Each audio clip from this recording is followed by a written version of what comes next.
1946 में जब भारत देश अंग्रेजों की गुलामी जी रहा था और गांव में रहने वाले गरीब किसानों को अपने दूध को एजेंट्स की सहायता से मार्केट में बेचना पड़ता था और इसी पूरे प्रोसेस में उनको दूध मिलने वाले प्रॉफिट का ज्यादातर हिस्सा एजेंट्स बीच में ही खा जाते थे। लेकिन उस समय किसानों के पास दूध बेचने का कोई और तरीका नहीं था, क्योंकि उस समय देश में कुछ विदेशी कंपनियों ने मार्केट में अपना कब्जा जमा रखा था और तब देश के गरीबों को उनका हक दिलाने के लिए तिरुवनदास ने सरदार वल्लभ भाई पटेल और मोरारजी देसाई से इस बारे में बात की और तब अमूल कंपनी की 14 दिसंबर 1946 को एक कारपोरेट कंपनी के रूप में की गई। कारपोरेट वो कंपनी होती है जिसे कई लोगों के ग्रुप ने मिलकर बनाया हो। तो चलिए जानते हैं आज अमूल की सफलता की कहानी। कंपनी के स्थापित होने के बाद साल 1949 में तिरुवदास के कहने पर वर्गीज कुरियन ने अमूल कंपनी को ज्वाइन कर लिया। वर्गीज कुरियन, जिन्होंने अमेरिका के मिशिगन स्टेट विश्वविद्यालय से मास्टर ऑफ साइंस की डिग्री प्राप्त की थी। दोस्तों, ये बात आप भी सोच रहे होंगे कि अमेरिका में पढ़ाई कर वर्गीज कुरियन कहीं भी एक अच्छी नौकरी कर अपना जीवन अच्छे से जी सकते थे। लेकिन दोस्तों, वर्गीज कुरियन अपने देश के किसानों के हक के लिए काम करना चाहते थे, इसलिए उन्होंने इस मार्ग को सबसे पहले चुना। जब वर्गीज कुरियन ने अमूल कंपनी को ज्वाइन किया तब उनके सामने सबसे बड़ी चुनौती ये थी कि पूरे भारत में डेयरी क्षेत्र में विदेशी कंपनी पॉलसन ने अपने व्यापार को फैला रखा था और इसी वजह से भारत में डेयरी फील्ड में सबसे बड़ी और भारत में एकमात्र कंपनी होने के कारण देश के किसानों को एजेंट्स के सहारे इस कंपनी को दूध बेचना पड़ता था और वो भी काफी कम दामों में। तो वर्गीज कुरियन ने लोगों के सामने जाकर उनसे बात करना शुरू किया और उन्हें अमूल डेयरी के बारे में बताया, कैसे आप पॉलसन कंपनी में एजेंट्स के सहारे दूध न बेचकर अपना दूध इस समूह में जुड़कर बेच सकते हैं। इसमें आपको अच्छा फायदा होगा और एजेंट्स से भी छुटकारा मिलेगा। वर्गीज कुरियन का ये आइडिया काफी सफल हुआ और सभी किसानों को उनकी बात समझ आ गई और सभी अमूल डेयरी के साथ जुड़ने शुरू हो गए। और दोस्तों, कहा जाता है कि जहाँ एकता होती है उन्हें सफल होने से कोई नहीं रोक सकता। अब अमूल कंपनी का दूध पूरे देश में लोगों तक सप्लाई होने लगा और तब वर्गीज कुरियन ने अपनी कंपनी में एक ऐसा मॉडल तैयार किया जिससे किसानों को कम से कम लागत में अच्छा लाभ मिल सके। वर्गीज कुरियन ने अपने इस दूध की क्वालिटी को मापने के लिए एक समूह बनाया जिसे कई भागों में डिवाइड कर दिया। सबसे पहले सभी गाँव में एक यूनियन बनाई गई और वहाँ पर अमूल के प्लांट की स्थापना की गई। जब गाँव से दूध की क्वालिटी चेक कर ली जाती थी तब उसे अगले लेवल पर भेज दिया जाता था और ये जाँच होने के बाद उसे राज्य में भेजा जाता जहाँ इस दूध की पैकिंग की जाती थी और यहाँ से ये दूध लोगों के घर तक पहुँचता था। वर्गीज कुरियन की ये मेहनत सफल होने लगी और लगातार सफलताओं के साथ आगे बढ़ रहा था। लेकिन दोस्तों, अमूल की सफलता में सबसे बड़ा योगदान था मिल्क पाउडर का, जिसे भैंस के दूध से अमूल ने तैयार किया था। तब कुछ जानकारों का मानना था कि भैंस के दूध से मिल्क पाउडर तैयार नहीं किया जा सकता, लेकिन उन सभी लोगों की बात को वर्गीज कुरियन ने गलत साबित कर दिया और भैंस के दूध पर रिसर्च करते हुए अमूल के लिए एक नई खोज कर दी। दोस्तों, इस आविष्कार के बाद अमूल ने कई रिसर्च किए और लोगों के लिए मार्केट में अमूल दूध और मिल्क पाउडर के अलावा घी, पनीर, आइसक्रीम और मक्खन जैसे कई नए प्रोडक्ट मार्केट में उतारे।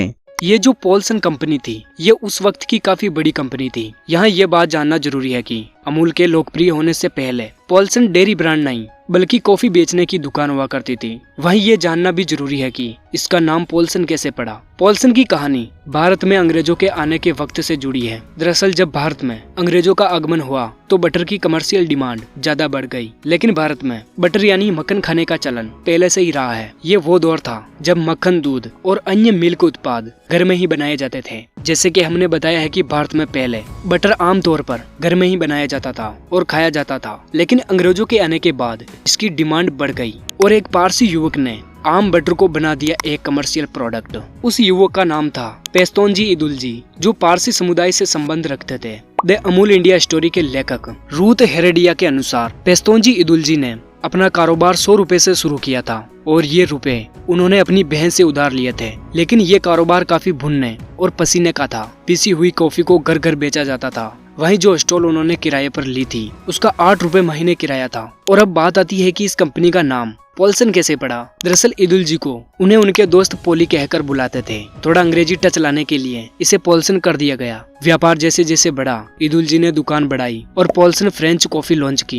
1910 तक उन्होंने अपना व्यापार ठीक ठाक स्थापित कर लिया था। वहीं इदुल्जी के ग्राहकों में अंग्रेजों की बड़ी संख्या मौजूद थी। अब तक इदुल्जी कॉफी ही बेच रहे थे, लेकिन ये जानना जरूरी है कि उन्होंने बटर को बेचना कैसे शुरू कर दिया। दरअसल व्यापार ठीक ठाक स्थापित होने के बाद उन्होंने इसका विस्तार करने की सोची और नए अवसर की तलाश में लग गए। इस दौरान उनकी मुलाकात सप्लाई कॉर्पस से हुई, जो देश की सेना की एक ब्रांच थी। सप्लाई कॉर्पस ने बताया कि सेना को मक्खन की कमी हो रही है। ईदुलजी इस मौके को हाथ से जाने नहीं देना चाहते थे और इसलिए उन्होंने गुजरात के केड़ा गांव, जो अब खेड़ा के नाम से जाना जाता है, वहां डेयरी शुरू की और प्रोडक्शन बढ़ाने के लिए सेना और रेलवे के अधिकारियों से संपर्क किया। ईदुलजी ने उस दौरान अंग्रेजों और अमेरिकी सैनिकों को बटर की आपूर्ति कराई, तो इस तरह कॉफी बनाने वाली पॉल्सन बटर बनाने लग गई। दूध एक ऐसी चीज है जिसे 1 या 2 दिन से ज्यादा दिनों तक स्टोर करके नहीं रखा जा सकता, नहीं तो ये खराब हो जाता है। ऐसे में सबसे बड़ी चुनौती ये थी कि अमूल को जो दूध मिल रहा था उसे समय पर लोगों तक पहुंचाया जा सके। तो इसके लिए अमूल ने 3 लेवल पर काम करना शुरू किया। अमूल ने गाँव में अपने सेंटर बनाए जहाँ लोग दूध लेकर आते हैं, अपने दूध की क्वालिटी के हिसाब से पैसा पाते हैं। ऐसे ही सेंटर उन्होंने हर जिले में बनाए। इन सेंटर पर दूध की खरीदारी तो होती ही है, साथ ही बिक्री भी होती है। इसके बाद सारे दूध को कंपनी में लाया जाता है जहाँ इसकी पैकिंग होती है और बचे हुए दूध से अन्य प्रोडक्ट बनाए जाते हैं। अमूल के पास जो दूध आता है वो किसी भी हालत में वेस्ट नहीं होता है। अमूल दूध से कई सारे प्रोडक्ट बनाता है। अमूल ने आज एक ऐसा बिजनेस मॉडल तैयार किया है जिसकी मदद से अमूल खुद तो कमा ही रहा है,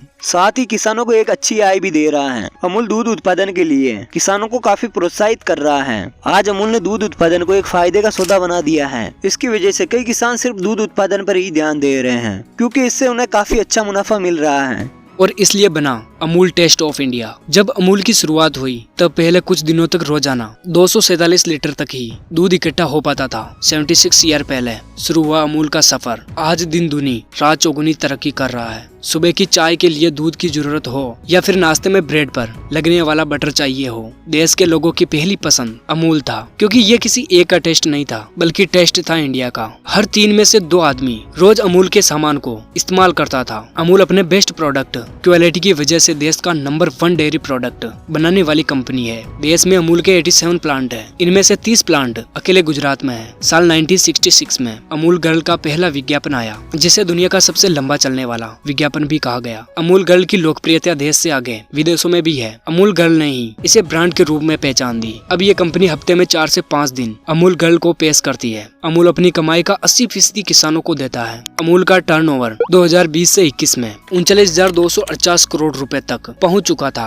अमूल 35 लाख किसानों से 2.15 करोड़ लीटर दूध रोजाना लेता है। अमूल करीब 15 लाख लोगों को रोजगार देता है। अमूल का बटर देश में मार्केट लीडर है। गुजरात में सफल होने के बाद अमूल पूरे देश में अपना झंडा गाड़ना चाहती थी। 31 अक्टूबर 1964 को भारत के तत्कालीन प्रधानमंत्री स्वर्गीय लाल बहादुर शास्त्री को कैटल फील्ड प्लांट के उद्घाटन के लिए आनंद शहर में आमंत्रित किया गया था। वे सहकारी संघ की पूरी प्रक्रिया से बहुत प्रभावित हुए। उन्हें उसी दिन वापस भी आना था, लेकिन उन्होंने वहाँ रुकने की ठानी और कोऑपरेटिव की सफलता का जायजा लिया। उन्होंने पाया कि अमूल से जुड़े किसान के आर्थिक हालात बेहतर थे। ऐसे में लाल बहादुर शास्त्री ने इस आधार पर देश के किसानों की आर्थिक स्थिति को बेहतर बनाने का फैसला लिया। उन्होंने डॉक्टर वर्गीज कुरियन से देश भर में इस प्रतिरूप को अमल करने के लिए कहा। इसके बाद साल 1965 में राष्ट्रीय डेयरी विकास बोर्ड की स्थापना की गई, जिसका अध्यक्ष डॉक्टर वर्गीज कुरियन को बनाया गया। डॉक्टर कुरियन की अध्यक्षता में भारत दूध उत्पादन में नंबर 1 बनने की राह पर चलने लगा। इसके लिए धन इकट्ठा करने की जरूरत थी। कुरियन ने वर्ल्ड बैंक से कर्जा देने की मांग की। 1969 में जब वर्ल्ड बैंक के अध्यक्ष भारत के दौरे पर आए थे तो डॉक्टर कुरियन ने उनसे मुलाकात की। उन्होंने उनसे कहा कि आप मुझे धन दीजिए और फिर उसके बारे में भूल जाइए। उसके कुछ दिनों बाद बिना किसी शर्त के वर्ल्ड बैंक कर्जा देने के लिए राजी हो गया।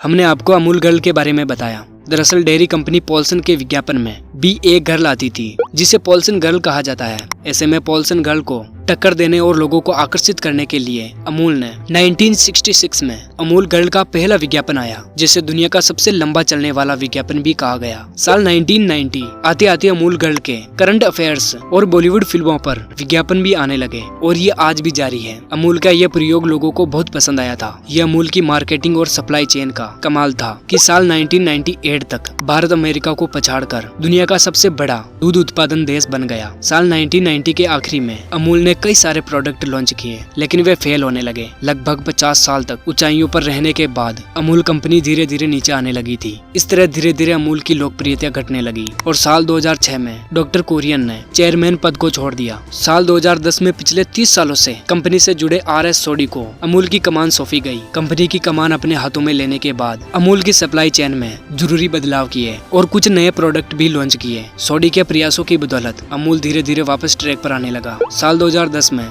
अमूल का टर्नओवर 805 करोड़ रुपए था, जो कि साल 2020 तक आते आते 38,500 करोड़ तक हो गए। कोरोना संकट में जहां एक तरफ कंपनियों का कारोबार ठप पड़ गया था, जबकि दूसरी तरफ अमूल ने आपदा में अवसर ढूंढते हुए साल 2021 में कुछ नए प्रोडक्ट लॉन्च किए। इस तरह कभी 247 लीटर दूध से शुरू हुआ बिजनेस रोजाना 2.3 करोड़ लीटर तक पहुंच चुका है।